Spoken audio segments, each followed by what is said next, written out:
Hello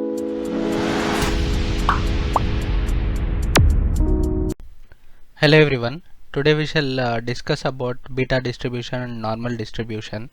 Here in the beta distribution, it returns the beta distribution, and the beta distribution, it is commonly used to study the variation in the percentage of something across some sample data. For example, we can find the fraction of the day people spend watching television, or how many lists that you prepare within a month, or in such scenarios where you want to find out the fraction of the part, or you could say the probability, you could find this beta distribution. Now this beta distribution, it has few parameters. First one is the values between a and b to which evaluate the function. Second one is the alpha. Third one is the beta, and fourth one is the cumulative, whether it is cumulative or not. And fifth, it is the, if it is the lower bound to the interval of x, and b is the upper interval, or you could say upper bound of the interval to the x. It returns the beta distribution. Okay, and if any argument is non-numeric, beta distribution returns value error. If any argument is not integer, it is then rounded. If alpha is less than or equal to 0 or beta is less than or equal to 0, beta distribution returns the number error. Okay, num error. This, if the value of x, it is less than a, or if the value of x is greater than b, or if both the values are equal, even then the beta distribution, it returns the num error value. If at all we omit the values for a and b, which is this upper bound and lower bound, it will by default consider the lower bound as 0 and the upper bound it will consider as 1. Okay, this function is not supported to use in direct query when it is used in calculated columns or row level security rules. Okay, this is about beta distribution. And similarly, if we check about beta inverse, you could see that it returns the inverse of beta cumulative probability density function. Okay, it is just the opposite. If you provide the probability values, beta inverse would fetch us the the other values as expected. I'll quickly give a demo when we talk about this.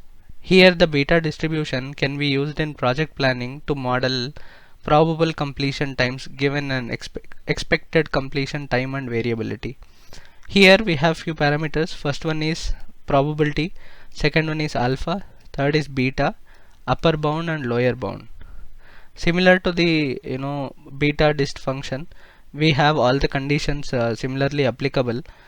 Okay, and if we omit the values of upper bound and lower bound, it will by default consider 0 and 1 values. If probability is less than or equal to 0 or greater than 1, it would result in num error, and similar with the alpha and beta case. Let us go to the Power BI and understand the Beta.Dist function. Here we have this random alpha values, random beta values, and the values which has to be calculated. I'll click on this new column, probability equal to, I'll write Beta.Dist. In the x value, we need to provide the value column which belongs to this beta distribution table. Okay, I'll put a comma. In the alpha, I could give the alpha column. In the beta, I'll give the beta column. I'll put a comma. For the cumulative parameter, I'll give the true condition, and for the lower bound, I'll keep it as 0, and for the upper bound, I'll keep it as 1. Okay, I'll close the parenthesis. I hope these parameters are understandable. First is the value, second is the alpha, third is the beta, the cumulative, it is true parameter, lower bound is 0 and upper bound is 1. Okay, here I'll hit enter. Let us see the difference. You could notice that the probability values are being calculated based upon the alpha, beta and values. Let us understand how the beta inverse function works.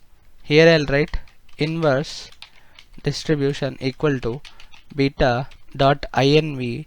First one is probability. We have this probability column. I'll put a comma. Alpha, we have this alpha column. We have beta data.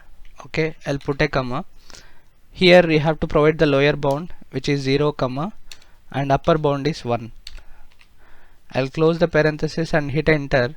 You would notice that our values would be returned since it is the inverse of it. You could notice that our value column and our inverse distribution, they both are same because we are getting the inverse values based upon the probability provided.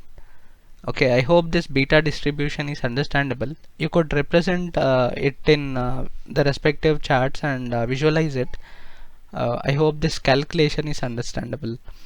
Okay, let us move on to the normal distribution and understand a few things about it. I'll select this normal distribution. You could see that it returns normal distribution for a specified mean and standard deviation. So we have to specify the respective mean and standard deviation where the normal distribution would be calculated. Similar to the parameters, like we have the x parameter where we'll pass on the values. We have to provide mean, we have to provide standard deviation, and we have to confirm whether whether we are using the cumulative distribution or not. If it is cumulative, we will enter the true. If it is false, we'll enter false. You can see that we have an example here. I'll show you a demo in the Power BI how to do it. Let us understand what Norm.Inv function does. Here you could see that it provides the inverse of the normal cumulative distribution for a specified mean and standard deviation. If we provide the probability, mean and standard deviation, it would help us with the normal cumulative distribution inverse where values which could be evaluated. Let us go to the Power BI and see few examples. Here we have this particular sales, okay, where my mean is 300 and the standard deviation is 100. We shall assume that, and I'll click on this new column. Here I'll write normal distribution equal to norm.dist. In the x value we can provide this sales column. I'll put a comma. Mean it is 300, standard deviation it is 100, and if it is cumulative, I'll put the true condition, close the parenthesis and hit enter. You could see that normal.dist function, it has given certain values between 0 and 1 based upon this distribution. What we could find is in inverse function, if we use the normal dist values, it could inverse and give us the result. I'll write the column name as inverse norm equal to, here the function is norm.inv. In the probability values we can provide this normal distribution column values, okay, and mean, let us take the mean as 300 and standard deviation as 100, close the parenthesis and hit enter. You could notice that my INV norm column values and the sales values, they both are similar because it would provide the inverse cumulative distribution values. I hope this is understandable.